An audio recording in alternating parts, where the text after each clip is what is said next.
What if I told you that one of Africa's most stable democracies just walked away from a decades-old alliance to join forces with revolutionary neighbors? That Ghana, a founding member of ECOWAS, has now taken a side the world never expected? This is not just diplomacy. It's a bold message to the world. Africa is rising, and it will no longer ask for permission. In a move that has stunned analysts across Africa and the world, Ghana has officially broken away from ECOWAS, the Economic Community of West African States, to form a new partnership with Burkina Faso inside the fast-rising AES alliance. For decades, Ghana was seen as one of the strongest pillars of ECOWAS, a model of democracy and regional stability. But today, Accra has chosen a new path, one driven by African sovereignty, economic self-determination, and solidarity with neighbors who are redefining the continent's future. This is not just a political realignment. It's a powerful statement. By standing shoulder to shoulder with Burkina Faso, Mali, and Niger, Ghana is signaling that the old rules of dependency, imposed policies, and unchecked foreign influence no longer serve the dreams of a new generation.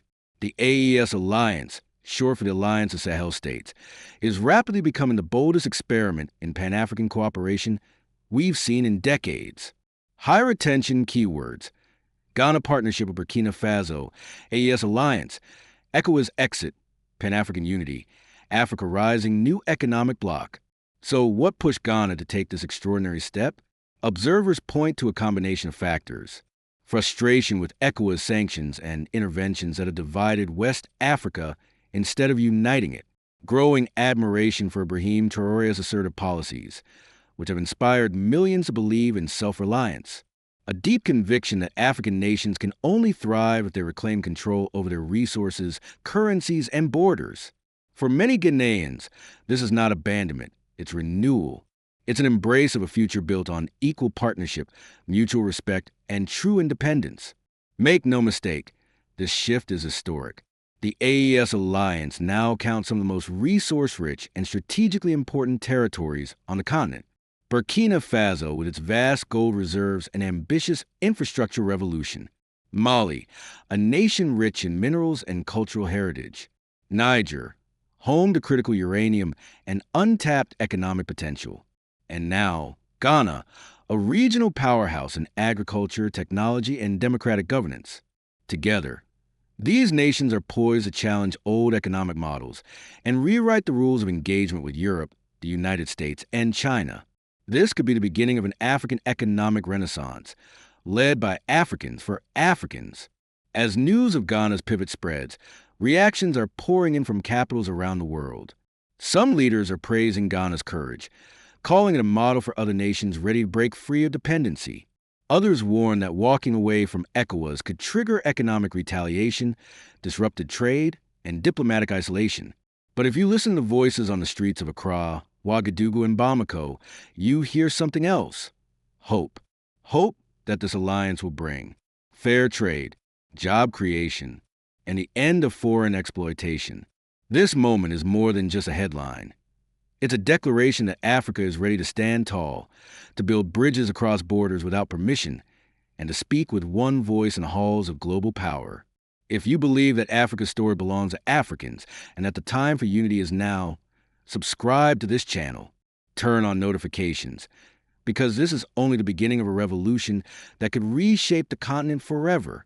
Stay with us as we uncover the next chapter in this unfolding saga. Ghana and Burkina Faso, side by side, leading a new era for all of Africa. Welcome to Code of the Lion, your premier source for news and current affairs from across the continent. We're glad you're here. If you're new to our channel, please subscribe, like, and turn on notifications to stay up to date with the latest news and analysis. Your support helps us reach more people. Scroll disclaimer: the content of this video is based on credible, publicly available information and is intended for educational, analytical, and informational purposes only. Code of the Lion does not promote hate, violence, misinformation, or political unrest. Our goal is to deliver thoughtful insights, highlight local voices, and encourage informed conversations throughout Africa. Ghana has officially left ECOWAS after being a founding member of the organization since 1975. This move comes as a shock to many, as Ghana has always been a strong advocate of regional integration and cooperation in West Africa. But what led to this decision, and what does it mean for the region's future? In today's video, we will discuss the reasons behind Ghana's decision to leave ECOWAS, the potential consequences, and the broader context of regional integration in West Africa. Is Ghana's departure a sign of things to come? Before we begin, please subscribe to our channel and hit the notification bell so you don't miss out on any of our latest videos. It all started during the 58th Ordinary Session of the Authority of Heads of State and Government of ECOWAS, held in Bissau, Guinea-Bissau. Leaders gathered to address pressing regional issues. However, a controversial decision was made to suspend Mali and Guinea from the organization due to their failure to hold elections and return to constitutional rule after military coups. This move further strained relations between the countries and ECOWAS, which were already tense following the implementation of sanctions. But it was during this meeting that Ghana surprised everyone by announcing its withdrawal from the organization. This came as a shock. Ghana had been a founding member of ECOWAS and one of its most active participants in regional affairs. The announcement was made by Ghanaian President Nana Akufo-Addo, who stated that his government had decided to disengage from ECOWAS activities until the situation changes. He emphasized the decision was not easy, but necessary in light of current circumstances. This move has raised concerns about the future of regional integration in West Africa and whether other countries may follow. It has also sparked debate about the effectiveness of ECOWAS in addressing regional challenges and whether the organization needs serious reform. Several factors likely contributed to Ghana's decision. One of the main reasons is dissatisfaction with ECOWAS' stance on the military coups in Mali and Guinea. Ghana has been critical of the sanctions imposed and believes they have caused more harm than good. The country argues that the sanctions have hurt ordinary citizens, not military leaders, and that ECOWAS should have explored other diplomatic options, such as dialogue and mediation. Another major reason is Ghana's desire to chart its own path to development. The country has seen rapid economic growth in recent years, and some believe ECOWAS membership may be hindering its progress. Ghana wants to pursue policies it believes are in the best interest of its citizens, without pressure or reprisal from other member states. However, it is important to note, Ghana's suspension of its membership in ECOWAS is only temporary, and the country has expressed a willingness to rejoin if the situation improves. ECOWAS, the Economic Community of West African States, is a regional body made up of 15 countries. Founded in 1975, its goal was to promote economic integration and cooperation among its members. Over time, its role expanded to promoting democracy, good governance, and security in the region. One of its major achievements has been the ECOWAS single market, which facilitates trade and movement across borders.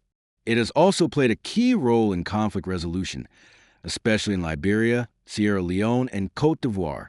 Despite these successes, ECOWAS faces challenges: a surge in military coups, 5 in the last 8 years, slow pace of economic integration, rising poverty and inequality in many member states.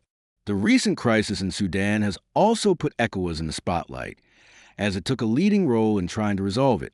Some have praised the effort, while others criticize it as slow or ineffective. Overall, ECOWAS continues to play a vital role in promoting cooperation, stability, and development in West Africa. But Ghana's decision may be a wake-up call, not just for ECOWAS, but for all of Africa.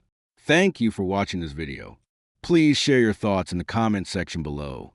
And don't forget to subscribe for more updates.